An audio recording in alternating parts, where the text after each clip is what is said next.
Tamaki Makaurau, the city of sails, and it's buzzing as we await the grand final of Super Rugby Pacific.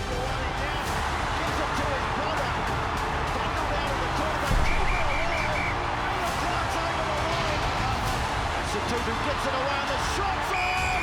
Huge moment of the game. Caleb Clark has his second in the final. Christie wants it quick. They get it wide. Hat-trick. Hat-trick to Caleb Clark. And that's it. 21 years of waiting. Come to an end. Just like again, we did it for this region. We played how we wanted to. We had a game plan and the Blues fronted up. And come time, baby! This one belongs to the Blues. Tēnā koutou katoa, good evening and welcome into the breakdown. Well, they say good things take time, and for the Blues it was a very long time. Some of this group have been waiting a decade to bring Blues rugby back to the top again. Yes! Yes! Goldie! He couldn't help himself. I'll tell you what. I'm avoiding eye contact. I'm just going to talk to you two. So, and actually, even you finally jumped off the fence, Kirsty, didn't he? What? He jumped off the fence. When did I jump off the fence? When the result was done, all of a sudden, my blues, he said. I'll tell you what, when Italy won a game in the Six Nations, we had the daddy dance. Yeah, so I mean, I've been dancing all day. Today? I mean, this is the granddaddy dance. It's the granddaddy dance now, yeah. I bring back John Travolta. I was all over it.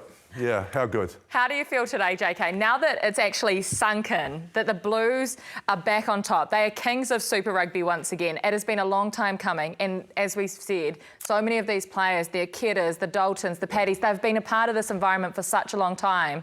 Yeah, I absolutely, love this city. Born and bred here, I love this city. It's one of the most beautiful cities in the world. Love the franchise.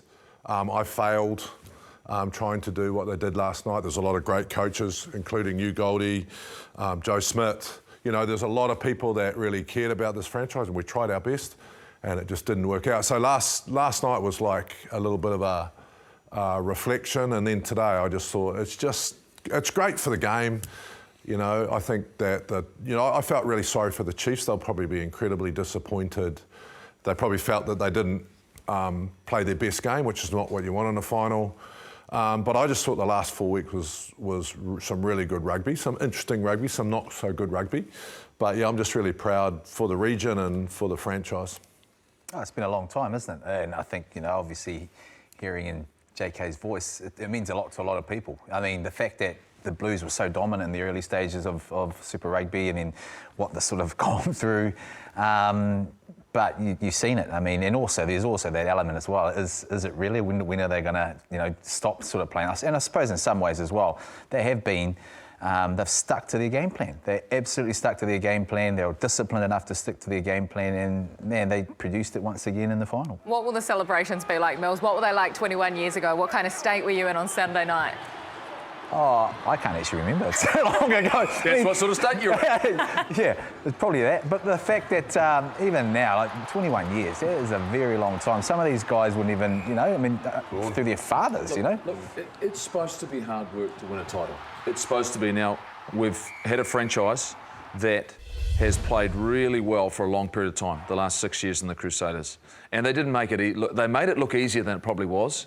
It was hard work for them as well every single year. And this has been a group of people, I think, behind the scenes as well for the Blues. And I'm going to call John Hart out here.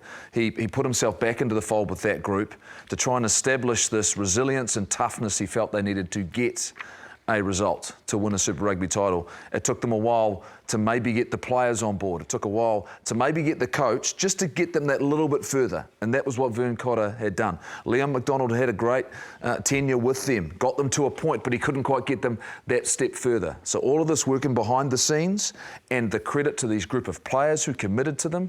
Remember, we celebrated when Rico Ioane signed on again. He put his hand up and said, now he's going on sabbatical next year, but he's achieved what he wanted to achieve, which was bring a title home. I'll just say this, though. It was dominant, it was impressive, but it was also slightly disappointing. because it wasn't the contest I thought we were going to get. I thought the margins between these two teams will be much closer, and I know the Chiefs will be bitterly disappointed, particularly when they wake up this morning in Auckland and it's a beautifully fine day. What is up with that? Come on. It's Auckland. No, that's what happens in Auckland. It was just raining last night. It was fine when we got to the ground. Well, you know exactly how wet it was. We were drenched. But Mills, I think the moment it started to rain, it slightly went in favour of the Blues, and they went out there. And they only lost 2 games all season. And one of those was to the Crusaders in Christchurch, when the Crusaders' backs were completely against the wall.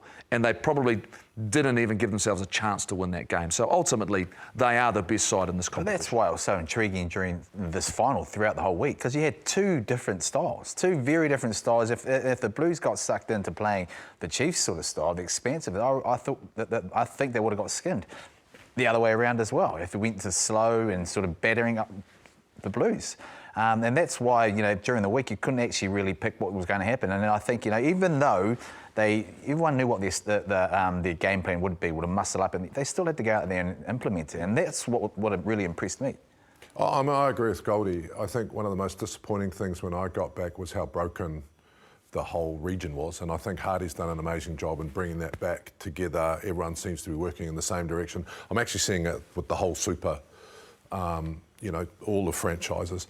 I think the interesting thing, when I asked Vern what was one of his highlights besides last night, he said the losses, and I think this is the first time we've seen Blues come off the field against the loss and be really determined. We spoke about it, didn't we? We were sitting in the lounge in Christchurch, and every single one of them was really annoyed with the loss, and they felt they'd let themselves down and they needed to learn from that. So I thought that was interesting from Vern, Was he dancing then? He was. He was dancing. Yeah. Did he come around to your place for a red? That's what he threatened to do. No, but he's about to get delivered some, I can tell you that. And I know what it's going to be reading on the front of it, which is outstanding. I want to touch on something, because we talked about it before the game, Mills.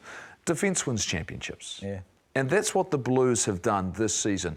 All of the stuff over the previous years, the razzle-dazzle, the fantastic tries, and it's not to say they didn't score tries in the outside channel, but what they did was they proved they were the best defensive team. And actually, by record, if you compare them to the Crusaders, who have set the bar, right, their record defensively, let's have a look at the statistics out of this game, right? The average points conceded for them is at 15.7. That is the best record in Super Rugby compared to those 6 seasons of the Crusaders. Just 2.1 tries conceded per game. And look at the points differential. That's to say they're not just winning one way. Yeah. They're beating teams. They're scoring points. And they've done it consistently across this competition. And that's when you get down to these moments. It's what a championship team does. And that's why I think if you start talking about them, let's talk about them going forward. No Akira Ioane, no Rieko Ioane for next year. He's heading on a sabbatical, taking a break. I can't see them losing too much else, Mills. Beauden Barrett comes back. Beauden Barrett comes back. So what is it we've got? We've got the start of maybe another dynasty who's going to be really well, hard to knock that over, because I get the sense if they can roll other guys in. Anton Segner comes in, we know the talent that he has. Cam Soifua, he's going to be there as well. They've got some young players. AJ Lamb. AJ Lamb, exactly. Bryce Heem. You signed Bryce straight away, don't you? Forbes. So I'm just saying, if you look at it, and Zahn Sullivan returns, there's a lot to like about what the Blues are going to have in 2025. I think there's 2 other things I'd add to defence, Mills, is discipline. So they were incredible last night in wet conditions. Their discipline was amazing, but also the discipline around not throwing that 50-50 ball. Yep. The Blues in the past would have thrown a 50-50 pass trying to bring something X factor, whereas they just wouldn't throw that. And they haven't thrown it all year, and they've just got down to their work. But defence does win championship. I agree with that. Is that a good thing for rugby? I don't know. But I don't think it's a bad thing. When you think about, we've only been forced at this time of the year to that point where they've been able to do some really nice things through the course of the seasons. I don't think it's necessarily a bad thing, because, look, we just watched the Rugby World Cup final, decided by 1 point. Yeah. These are experiences, where you're talking about how tight they can be, Mills. I don't think this is necessarily a bad thing. I would like this one to have been closer last night at Eden Park for the 44,000 fans that turned up. But, Mills, did the Chiefs play their final last week? No, I don't think they were allowed to play the final, right? So they had moments in that first 5 or 10 odd minutes, that they had the ball, made mistakes, and then possibly piled on the points, tried to pile on the pressure, should I say, on the Blues, but they sort of sucked it up and got themselves out of them. Once they got down the other end, that was it. Anything inside your own 50, or even just outside your own 50, the Blues will hold on to that ball. They bludgeon you to death, and that's what they do. And then you run out of ideas. You're zapped in terms of your energy that you almost sort of come up and say, well, what do we do next? Well, you know what the Blues are going to do? They're just going to hit you again with their attack. I love their defence because it's actually more than the fact that it's the tackler. It's a support player. The support player is doing an absolute job on them. I mean, getting in underneath, as a support player, knocking them down, then they get him back up. So they're contemplating the fact that that ruck's going to be really, really quick. But I love the way they've sort of gone about it. It's a whole complete, and then you go on the end of that, the fact that these players that are coming through the grade as well, they're in a good spot. I just want to read you some comments from Clayton McMillan on the Blues style of play. He said it's probably going away from All Black DNA style of rugby, and it'll be interesting to see whether or not the All Blacks coaches adopt this kind of style. Will we see it at the international level? No. I get it. I think it's winning football, but I don't think we have the athlete to take someone like South Africa on at their own game, or the English for that matter. I think our DNA is playing a whole lot more, right? So for me, no.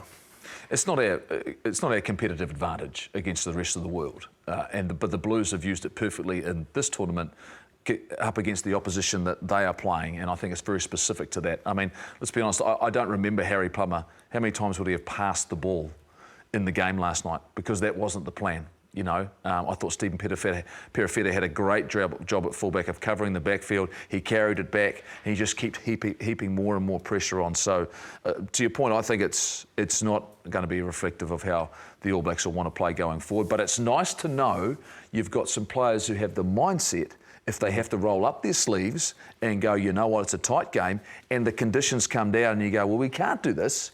We've got some guys who go, you know what, I know how to go forward and I can carry. But also we can adapt now, because there's guys now that will play against that style and think, well, hey, there's ways you can actually try and combat that now. I think that it's definitely not in our DNA. I mean, if you fast forward this time next year, JK, would you love to win another final like this? Or, you'd love to win another final, but I don't think going forward, it's just not, we love to spread the ball around, but the positive about it is at least we know we can play the style. I think it's a building block, so it does remind me of Canterbury. Like, if you've coached against them, you go down there, you make a penalty, they kick into the corner and they maul you.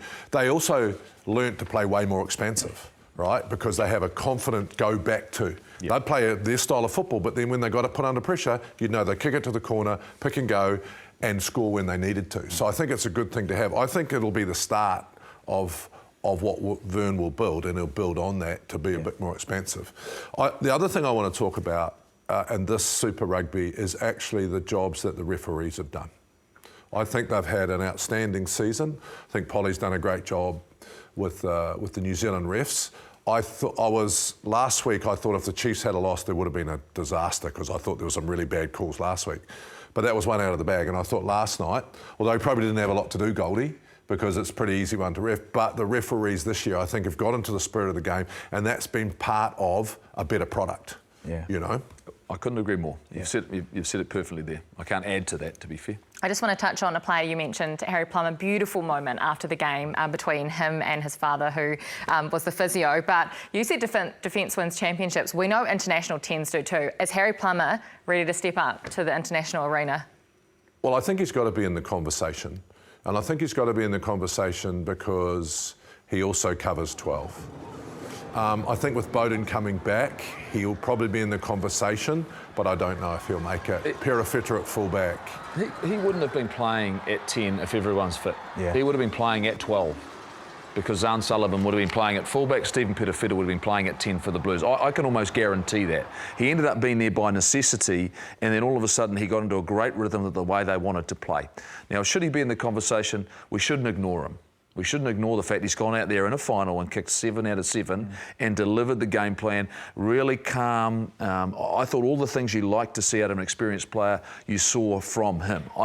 I don't know whether that's something that Scott Robertson's going to be looking for, but ultimately you can't ignore him now because in the biggest moment, he went out and delivered. And that's all he can do as a player. This comes down to what they're looking for. Well, I tell you who else delivered on the biggest stage of all. On one leg, we're not sure, Patrick Tuipulotu, a captain's knock for 59 minutes, Mills. Incredible, isn't it? And that's why it's a pretty good segue into my Mills's moments in terms of a captain's knock, because he was absolutely incredible. I mean, we thought that he was going to be out and no-go, but the way he sort of came back, how about this run? Just after that sort of kick-off, they scored sort of points. It's almost like he had that knee. There was nothing wrong with it, really. Some of the carries, but just his presence. You know, in a final, you could see it, but then to go out there and lead the way he did, 57-odd minutes. How many of those ball carries did he have? What about the crowd when he took that first carry? Oh. The crowd, and look, I couldn't be more proud of him. You know, for some of the challenges he's been through, these guys were desperate to play, and that's what you need from leadership. Did anyone ask him if he's available Yes. for the All Blacks? Yes. You do, good. Well, I didn't ask him, but the media asked him, and he said if they can find me on Monday. Oh, beautiful. Because I was a little bit worried. So obviously his knee injury is not as bad as we all thought, because we thought he's out for 5 or 6 months. Then he has a week off and comes back and plays like he does last night. But that does not mean that his knee is not in need of an operation. So we just put that off to the end of the year, do we? That's not a decision for us to make. No. But it was just great to see him out there doing it. Oh, he was outstanding. And the next guy I want to sort of bring up, and this is probably down your lane, Jeff, because you're very much into basketball. And there's a lot of it going around. They call it the flu week, the flu game. Flu game, Game 5, 1997 of the NBA Finals. The Chicago Bulls up against the Utah Jazz. And he scores 38 points after coming to the arena being incredibly under the weather. And they talk about the flu game. He had flu-like symptoms, dehydrated, hadn't been able to eat, hadn't been able to sleep. He goes out there and leads them to a really important win. It's Game 5 in a best-of-7 game series. He's gone out there and put on a performance which was legendary. You look at what he's gone through there. So if you talk to any basketballer who's got anything that they know about the NBA, you mention the flu game, they know exactly what you're talking about. Even I knew. You knew? Yeah, I watched it. You probably because you got a pair of Jordans as well, mate. So you're very lucky. The next guy here, and I swear, Jim Kays, he has a bit to do with this, and part of the criteria for this, for Mills' moment, is you have to have Richie McCaw in every week. Every week. It's his favourite player. So we've added Richie McCaw in this game here, and he hurt himself as he fell to the ground. He's probably knocked himself out too at the same time, but he was instrumental in sort of the stuff that he does, getting over the ball, and there's another moment here where he gets over the ball too, but also chases. Can I ask you, Mills, is he the toughest? Like, he just refuses to stop, right? Yeah, he never did, but he was the smartest, smart player as well. He knew when to pick his sort of moments. He had a massive engine on him in terms of sort of how he went about sort of his business. Even that, he may have hurt himself getting rucked there a couple of times, but there you go, Richie McCaw, he's in here another week. He wouldn't change his jersey like Sonny Bill. No, probably not. You probably wouldn't have the same rig as Sonny Bill, I'll tell you that. None of us would. The next guy, and Martin Crowe, and he was very, very big figure in terms of the cricket scene. And Jeff, you had a lot to do with him. Oh, I got the privilege of playing with him at the end of his career. He'd carried a knee injury for a long, long time. He was an all-rounder for a while in his bowling, but then all of a sudden, probably the last 2 or 3 years, you didn't see the best of him in terms of the fact he couldn't run between the wickets. He was a really good athlete, really talented rugby player as well at school. His brother. Yeah, absolutely, Jeff as well. But this is the 1992 Cricket World Cup here in New Zealand. We remember how amazing it certainly was. Look at that. Look at the old school graphic there. The old school graphic. He invented 2020, didn't he? No, the version before that, which was like Cricket Max. I played Cricket Max and I went for a long way in that game as well. So, but yeah, he was a visionary. That was before, he saw that the game needed to take a new form, and it was very, very, very similar. There was a few double bonus zones and all sorts. It was good fun unless you're a bowler, a bit like the game now. Nice. And the last guy, I think, who was instrumental in this in 2005 when they played the Lions, the Maldies, that was John O'Gibbs. Hurt his knee, and this was a very special moment, obviously, in terms of the way they played, but also there's something about it, when you're a forward and you're a captain, and you're injured, you play your absolute best, because I don't see backs doing stuff like this when they're sort of captaining the sides, but he was instrumental in terms of the win that they had down there in Hamilton.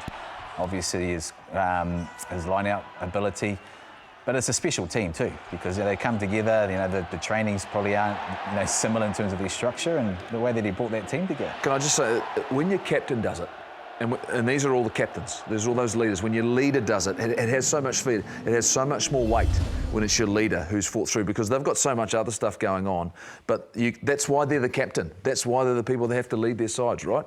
And when you see those things, it's they take that responsibility on and will do anything to help the team win. That's why Patrick so influential. He was massive. So I hope they find Patrick today and not so much tomorrow, Monday, when they name the All Blacks. Yeah, and he's in that team, I'm sure of it. Mills's moments, thank you very much. Well, I tell you what, 19 hours to go before we find out who the new All Blacks captain is. The breakdown special, of course, 5:30 p.m. tomorrow night. We'll find out the full squad and the captain. But right after this, we're going to catch up with the Super Rugby chairman, his hopes and dreams for the game.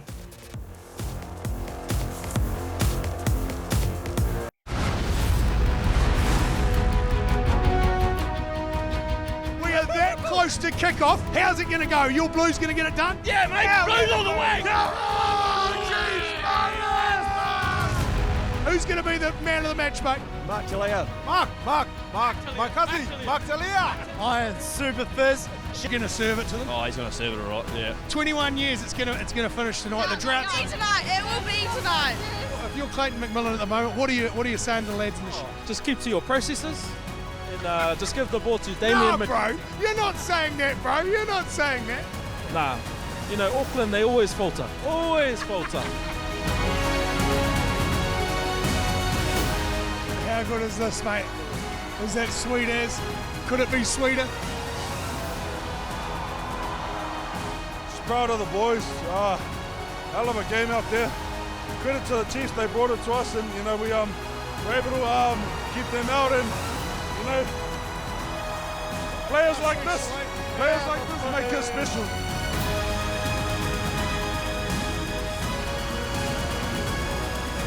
No mai hoki mai, welcome back into the breakdown. Blues fans clearly happy, and why wouldn't you be after that performance? 44,035 was the official crowd number. And to talk about Super Rugby as a whole, not just the grand final last night, we're joined by the Super Rugby Pacific chair, Kevin Malloy. Kevin, thank you so much for your time. What does a successful competition look like, and was 2024 a success for you? Hi, Kirsty. Well, I think yes. I think the simple answer is we are seeing it as a pretty successful year this year. I mean, fundamentally, it comes down to the product and how good the games are. And I think this year, we've seen some really tremendous games. So that then, the byproduct of that then becomes what we've seen in TV viewership. We've got, I think it's up to around 15. We've seen a 15% increase in the TV viewership. And so, people are watching the product and getting more engaged. We're starting to see, although we've got some more work to do on attendance figures, we're starting to see those attendance figures nudge in the right direction. And, I think for us, a season that ends up with a showcase occasion that we had on Saturday night, I think we're all very happy and proud of how the season ended up with that final. Kevin, I love you call it a product. A lot of people call it a game, but I do believe it's also a product. You've just employed Jack Measley, who's come from A-League. I know he's had experience in rugby league, but he is total marketing background. Was that a specific thing that this new board looked at to maybe talk about promoting this as a product moving forward? Absolutely, JK. When we were very clear in our job description that one of the key elements of the role is going to be a really strong background and understanding of marketing, because at the end of the day, one of the key remits of the commission is how we get, bums on seats and more eyeballs, and how we market the game better, and what that means for fans, and being really in making sure that we do look at things through a fan's lens. So Jack came to us with a really strong marketing background, primarily through Lion in Australia. And he's also, quite importantly, he's a rugby guy at heart and really passionate about the game.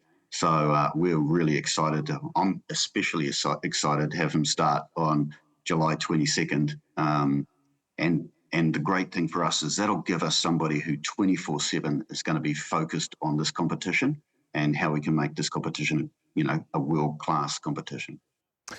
Let's talk about that, Kevin, because some of the changes, the subtle changes that were made, I know you guys were instrumental, particularly around the role of a TMO, which this year we've certainly seen less and less of, which is something the fans, I think, were demanding and were looking at. But are there other competitions?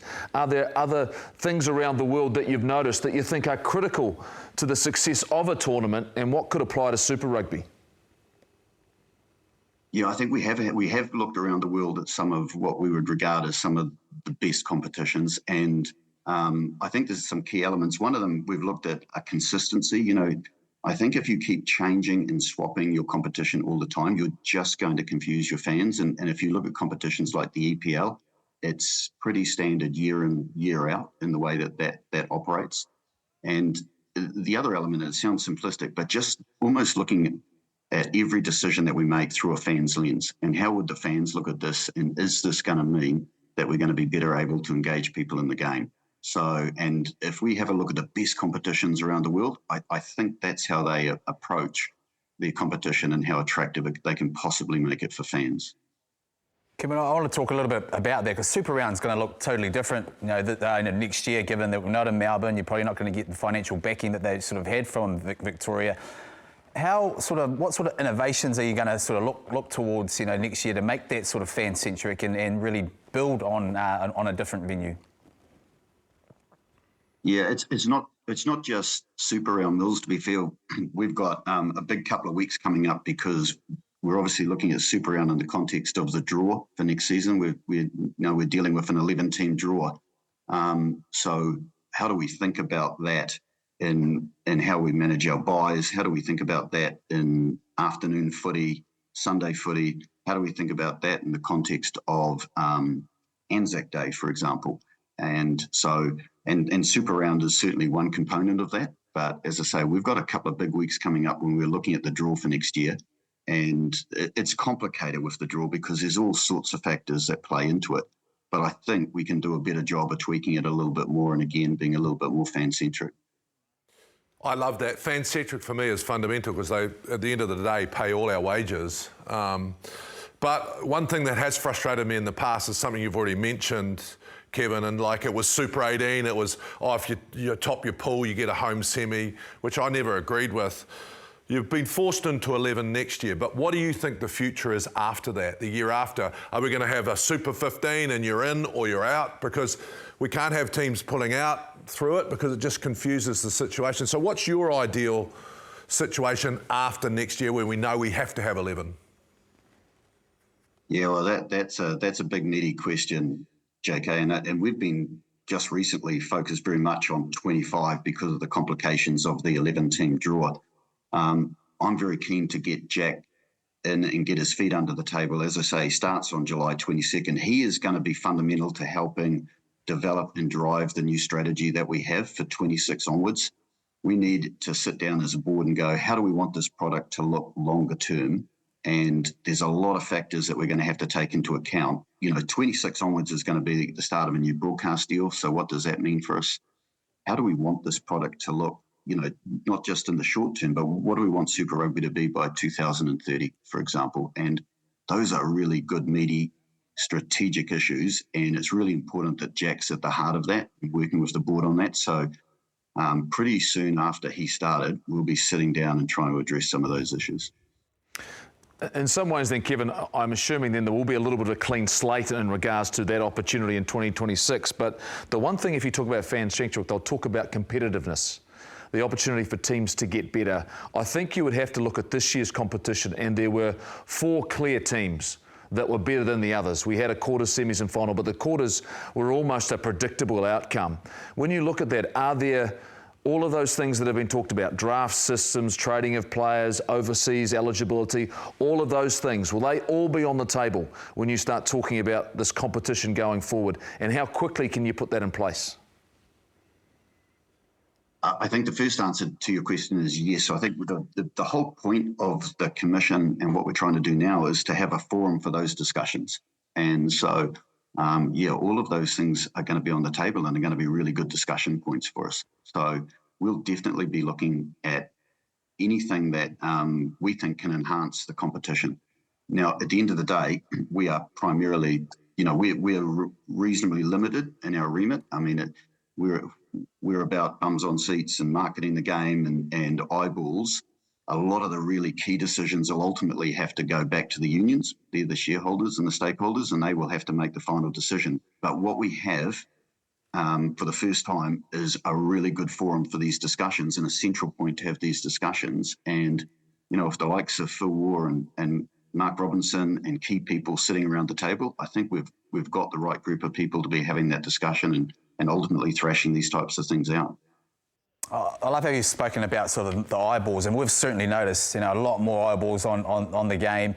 We had a situation where, the mic'd up players, especially with the Chiefs and what they've sort of been going through, they obviously signed off or partially signed off this week. And I appreciate this because I've been on the other side and sort of not wanting, access to guys as a former player, but I'm putting my broadcasting hat on here. Is it a case of, the fact that, is it a process case, or is it the fact that we're still not getting buy-in from the franchises or from the stakeholders to allow more access, given the day and age that we're in right now, Kevin, with social media and everything, and allowing more eyeballs to get an insight into some of these teams? Yeah, look, I can tell you, Mills, dealing with the CEOs of all these super clubs, there's absolute buy-in to this. Every one of these guys gets it. I don't think it's not really a process issue. I think we just have to. I don't know what the blockages are sometimes, because everybody seems to be very keen on having more player involvement, better communication, allowing, understanding the value and the power of the media. But we have got buy-in. We can certainly do a better job with it and exposure to some of these players. And innovation has been at the heart of what we've talked about for Super Rugby. We talk about lighting the flame and getting people passionate about our game and continuing to be almost an innovation lab for world rugby and how we think about things and approach the game and approach the competition. And mic'd up players or mic'd up referees within the stadium that are actually telling fans what's going on. For example, just simple low-hanging fruit like that. That's all the sort of stuff that we'll be discussing and hopefully looking to put in place in the future. Kevin, you spoke about a new television deal. We won't go there, but, our household, my household's getting up and watching the Euros. We've always spoken about how can the super side stand alone so we can actually create some revenue to retain someone like Bowden Barrett or retain someone like Artie so they don't have to go on these financial sabbaticals. Is that something that you're thinking about, creating some revenue of your own so that we can start being a little bit more financially independent? I think, to be fair, that one's a little bit further down the line for us. We've got a number of things that, and we've just touched on quite a few of them already in this relatively brief conversation. I think we'll work our way to the financials and the financial component of it. One of the issues that I'm really conscious of when Jack gets on board is that we don't try and boil the ocean, and that we identify 3 or 4 really important things for him that are going to make a difference. And then this commission works itself into a position where, we have the trust of the unions and our stakeholders, and we can have, even more of a say in a number of matters. But I think in the interim, there's a number of things that we can do as low-hanging fruit that we sort of need to get on with before we start to take on, some of those bigger issues in terms of those potentially financial requirements. Kevin, I'm sure you're an avid watcher of The Breakdown every Sunday, so you'll know that these guys love to discuss the shape of the game. I've lost count of how many times JK has mentioned a European Cup-style format here and Super Rugby with the Japanese teams. Would you like to see it? Well, I think we've got reasonably good news, and it's reasonably public anyway, that we've been having a number of quite serious conversations with our friends up north about a Club World Cup Championship in 2028. And so those conversations are active, and we're meeting with them reasonably regularly over Zoom calls and trying to work through what that might look like. So, yeah, look, that's certainly, we see that as a seriously important innovation for the game. I mean, ultimately, again, fans are going to love that. Crusaders playing Munster or Blues playing Leinster, and who's going to have bragging rights for the best club team in the world? It's definitely something that we see as a bit of a priority, and we're working on it at the moment. Does that get your seal of approval, JK? Yeah, it does in one format, but my issue is I don't really give a toss about the Northern Hemisphere. They're all wealthy, you know, the top 14's making shitloads of money. For me, it's about bringing people into our family who are close to us, like Japan and America. So I think they can both live together, but the Northern Hemisphere are in good shape financially, we're not. You know, and we've got to try and retain our players so they're not going to France. And the only way I believe we do that is by creating more revenue with us. And for me, that's a massive market, which is Japan. Asia's on our doorstep. So I like the idea of having a, you know, having a club competition, but I also think we need an annual event that's going to raise more finance. But no one listens to us. I'll just waffle on, Kevin. Well, that's what you get if you watch the breakdown on Sunday. Kevin, thank you so much for joining us. We so appreciate your time. So thank you for making time for us. Thanks for having me on, guys. Oh, it's exactly as he expected, right, JK? You always speak your mind. You shouldn't have asked them. You shouldn't have asked them. Yeah, it was your fault, Kirsty. This is the show, JK. Have your opinion. Did I say I don't give a shit? No, toss, but that's fine. You've said it twice now. You said it with passion, which is always the way it comes out. This is my problem. We keep talking about losing our players. We keep talking about financial sabbaticals. We keep talking about the competition in the Northern Hemisphere. We know that the top 14 is one of the wealthiest competitions. They've got the combination of TV rights with professional millionaires, billionaires, right? So what are we doing down here? Our neighbours are Japan, Asia, maybe the west coast of America. We need to start bringing them in. They're big economies that we need to start trying to tap into. I believe that if we got the Japanese top league teams involved, then they would end up sponsoring it because they've got such a bigger market. So why would... I understand the club, I think it's awesome, but we're just going to help Leicester.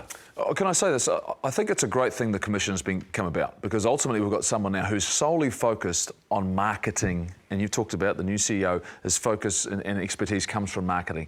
And that's something that I know Super Rugby has been frustrated a little bit about the fact they haven't been able, the clubs have been frustrated, they haven't been able to go out and drive attendance and have someone specifically focused on making their competition better. But make no mistake about it, this is still under the will of New Zealand rugby and Australian rugby in terms of the decision making around players, eligibility, who they sign and contract. It's nothing to do with the clubs in terms of the top tier. And I'm with you.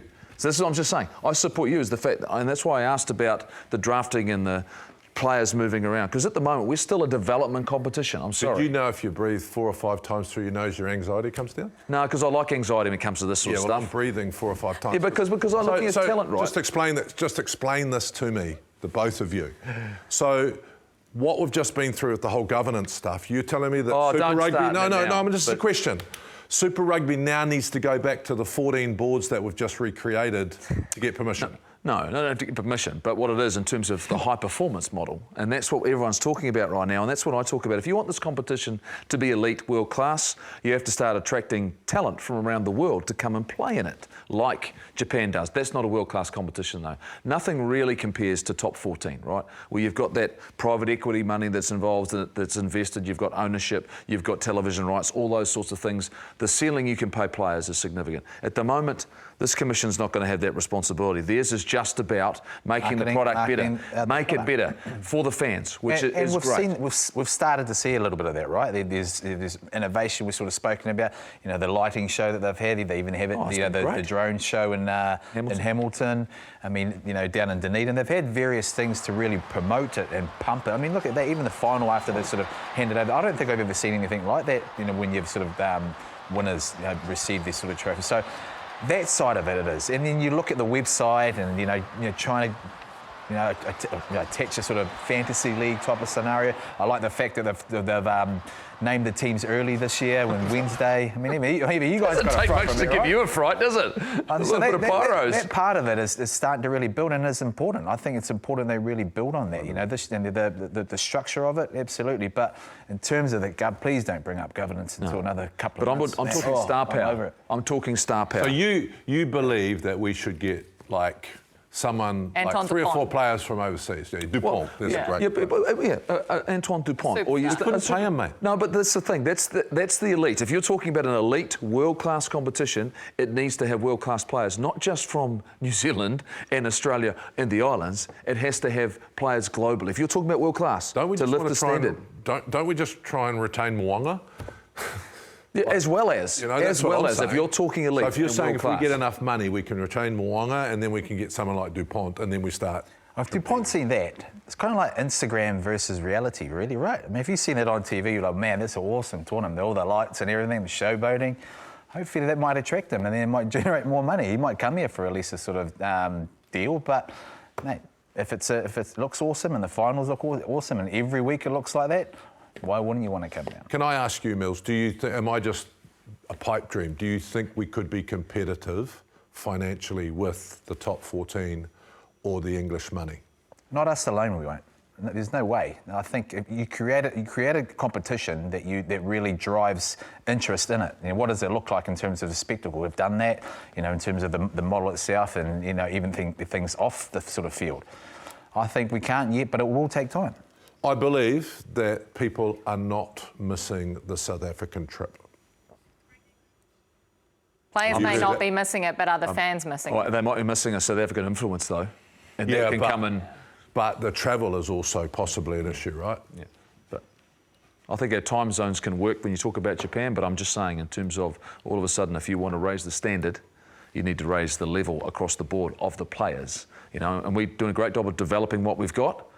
But if you're adding in some world-class talent on top of that, just imagine what it could be. Yeah, well, the world-class talent will be named in the All Black squad tomorrow, but there will be some players that miss out because there are more than 32 world-class players in New Zealand right now. These guys are going to try and predict Razor's first squad next.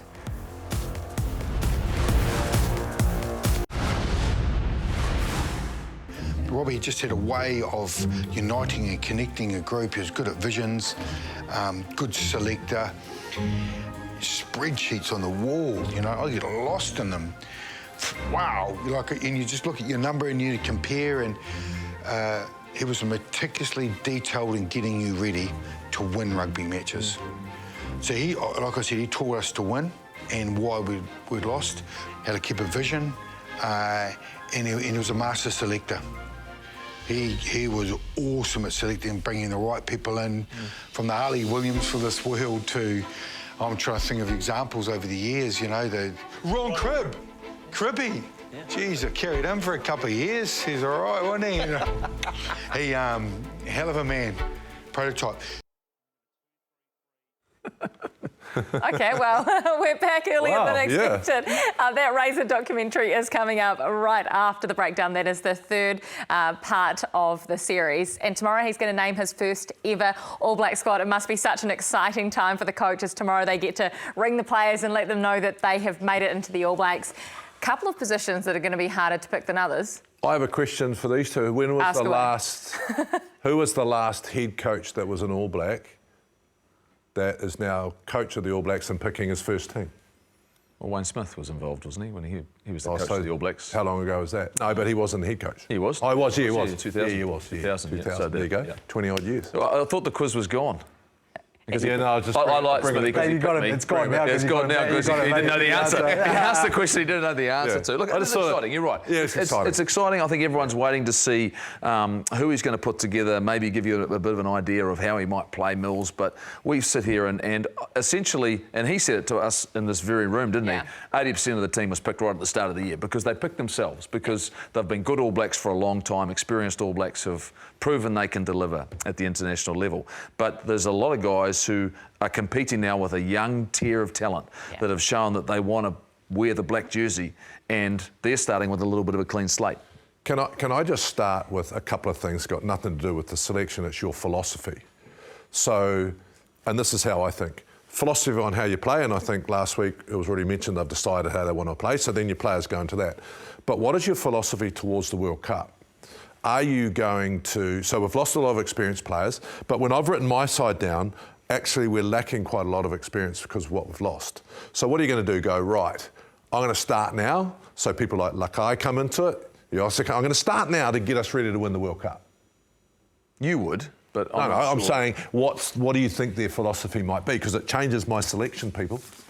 It changes your selection. It's your job to decide the philosophy. I mean, I'm just deciding for me. Yeah, deciding for you. Okay. Give us your loose forwards, JK, because that is going to be one of the positions that you're going to have to leave some good players out, aren't you?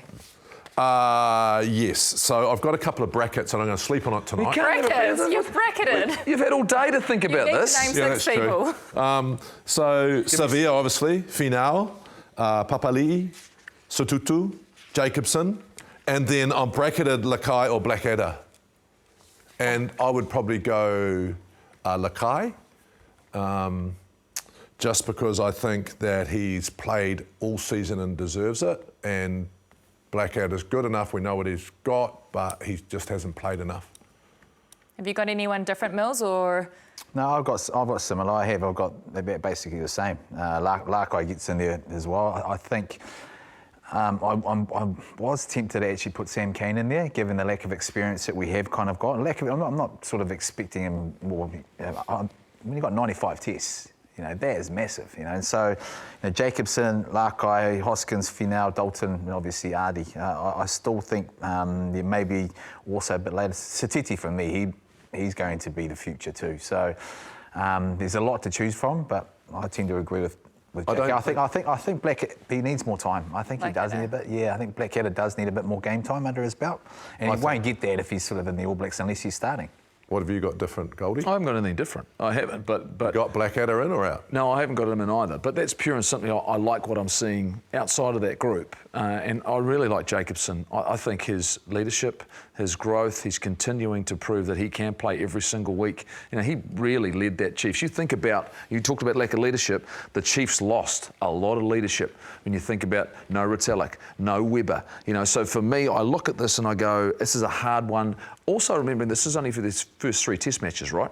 So 2 against England, 1 against Fiji. Then a rugby championship squad gets selected. That's maybe when a Sam Cane might come back into the picture. If he starts playing a bit of rugby, he hasn't played a lot lately. Voice de Corridor, I actually don't think he's available.